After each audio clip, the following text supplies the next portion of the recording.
Hello, ladies and gentlemen. My name is Adam, and I'm trying to be the most prolific reviewer of all time. And today I'm going to review a television series called FEUD from 2017. And the subtitle is Betty and Joan. So it's about the feud, real or imaginary, between Joan Crawford and Betty Davis, um, that led up to the movie, Whatever Happened to Baby Jane, and the fallout from Whatever Happened to Baby Jane. And I think that if you like those two actresses and you like the movie, Whatever Happened to Baby Jane, which I do, you should watch this, but with the caveat that it's very fictionalized and sensationalized. So Joan Crawford is played by Jessica Lange, and she does an excellent job. And Betty Davis is played by Susan Sarandon, who also does a great job. And it's interesting that they picked those two actresses because I think that they used to be A-list actresses. They weren't quite as popular as Crawford or Davis were, but Susan Sarandon for a time in the early 90s was like she was nominated for Oscars and all of that. And I think before this, the last project I saw her in was Blue Beetle, which is kind of a throwaway DC film. And I know there's been a lot of big name actors in MCU and DC films, but this is one that no one had any like expectations that it was going to be a great movie. So they're on the tail end of their careers, so they can kind of understand what these two legendary actresses were going through. And their performances in this are excellent. Especially, I mean, they both do a good job. Um, because it's weird because Betty Davis performances, they're criticized for being maybe a bit more over the top than somebody like Joan Crawford. But in this, Joan Crawford is definitely way over the top than Betty Davis is. Although Betty Davis does do a few interesting things. So I do believe that they had a feud, and I think that the feud was connected to their conflicting personalities. So, like I said in my Whatever Happened to Baby Jane review, I think that Betty Davis was an incredibly self centered woman, and she, um, like in the 70s, she saw the movie on television and she called up Joan Crawford and she's like, hey, our movie's on television. I'm really great in it, you know? And I think that kind of rubbed Joan the wrong way. Like, she just wanted to be credited for her work in the film, which I believe is actually better than Betty Davis's in this film. And I do believe that they should have both been nominated for Best Actress because they both do a really great job. And then it should have just been personal preference who you chose.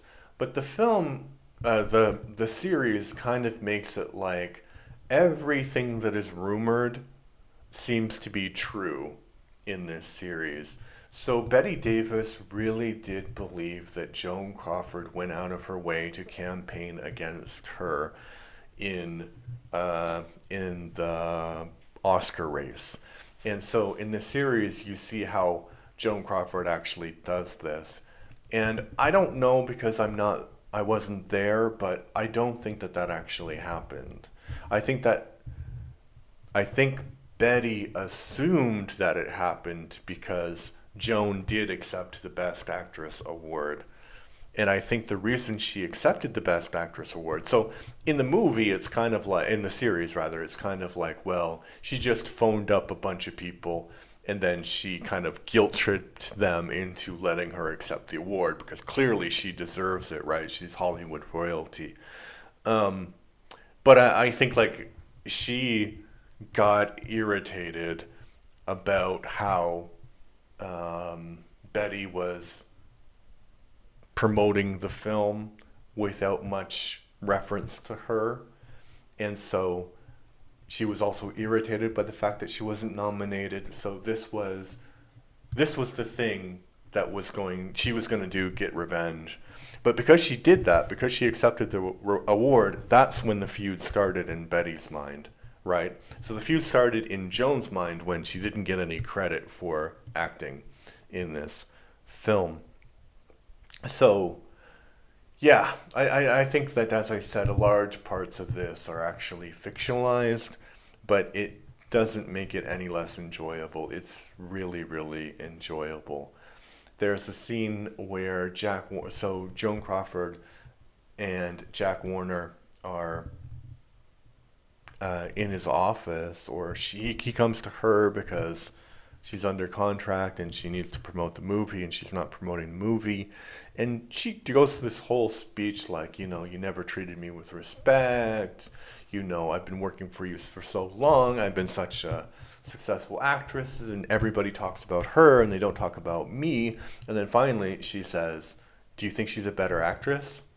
And then Jack Warner says, yes, of course she is. She can act circles around you, which is true. Which is true. I think Betty Davis was a better actress than Joan Crawford, but that doesn't mean that Joan Crawford was a bad actress. Just she was more like a personality style of actress rather than a craft style of actress. So that's one great moment. Another great moment is where B.D. Merrill, who was Betty Davis's adopted child, she has a part in this movie. And I remember I knew that, and I remember watching the movie, and she plays like the daughter of some next door neighbor who watches they're watching a Joan Crawford movie on television. And in the movie, they make a great deal about how her daughter isn't actually a great actress, but in the actual movie, Whatever Happened to Baby Jane, it's an adequate performance. Like, she's not overacting, she's just talking like she probably normally would talk. But the rehearsals for it are great because you can see Susan Sarandon, she's looking at the performance and it's not great, and you can just tell on her face that it's not great. And her daughter is so disappointed because, some people have talent to be actors and not. And then there's a scene where there's another character who is not really the love interest of the Betty Davis character, but it's played by one actor. I forgot what his name is, but he's a really good character actor. And so he comes in, he's like a bit nervous, and Betty is like, not going to take any BS from this guy. And then they start acting. And then together, they do a scene together. And she's like, yeah, you're good. And so, like, he's a little bit flippant about it. But the fact that Betty Davis said that he was a good actor was, that's probably one of the highest compliments you could get. It's like Meryl Streep saying that you're a great actor, or, somebody like that.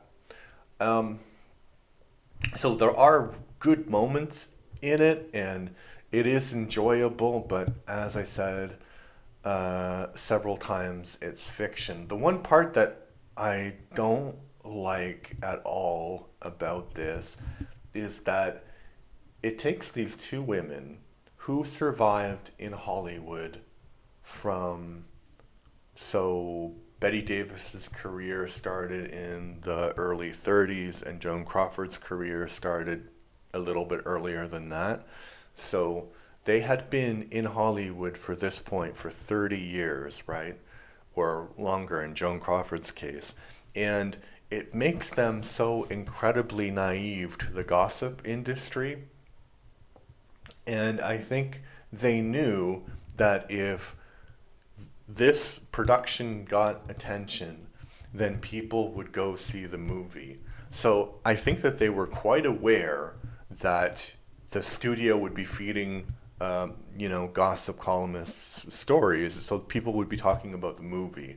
And I think they did it a little bit tongue in cheek, right? Because some of the things that the series goes over are just so ridiculous that, yeah, it does, like Betty Davis smells, or um, Joan Crawford has fake boobs, you know.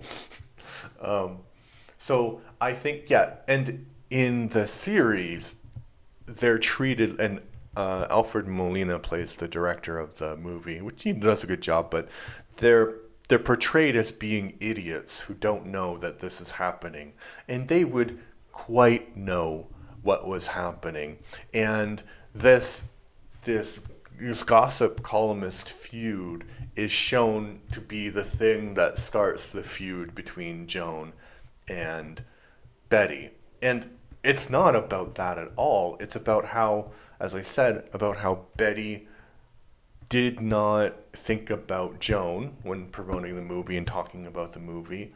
And it's how Joan did something that was very politically inastute and accepted a award that led Betty to think that there was some sort of conspiracy against her in Hollywood, which was being led by Joan Crawford. It doesn't have anything to do with the gossiping during the production, because that was marketing, right? And they would have been well aware of it. Like Betty Davis, she felt she wasn't getting good roles in the beginning of her career, so she went to London and she tried to get out of her contract. She sued in London, and then she lost the case, so she had to come back. So she was willing to do that for her career, for good roles. So I think she would have been quite aware of this industry after being in it for 30 years. And Joan Crawford, likewise, would have been aware of that. And the things that caused the conflict were more about that. And there was this thing where Joan Crawford was doing the famous beach scene and dying on the beach, but she kept on getting younger and younger, and she was like really, really drunk throughout the whole time. And there's the way that she tells the story and the way the story really happened. So even if that didn't quite happen like that, like if she wasn't telling the gossip columnist that story, I think that it's an interesting way of showing what kind of person Joan Crawford was when she was acting, you know. And I think that what else can I say about it? Yeah, it just makes me want to watch other performances of theirs, like Straight Jacket, and there's this sort of thing that's hinted at. And I think that people who kind of grew up in the early 80s and who were adults would be quite aware of Joan Crawford, not because of her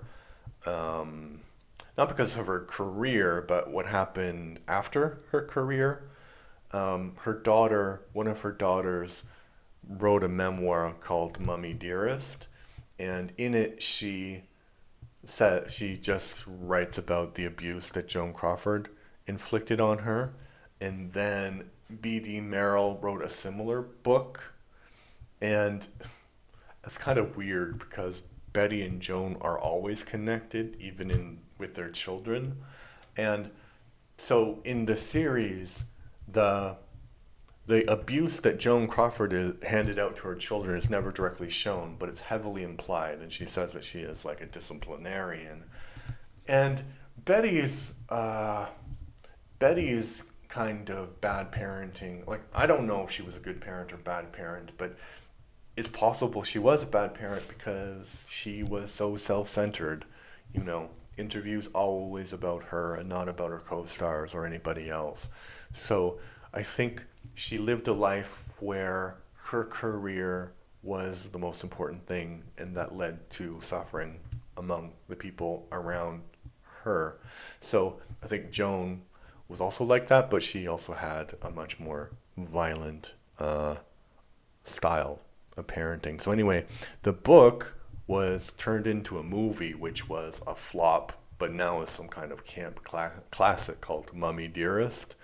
So I think I would like to watch that one and see what the fictionalized version, another fictionalized version of Joan Crawford. So it's been a fascinating exploration. Should you watch the first season of FEUD? Yeah, sure, why not? But as I said multiple times in this review, take it with a big grain of salt. It's very, very fictionalized.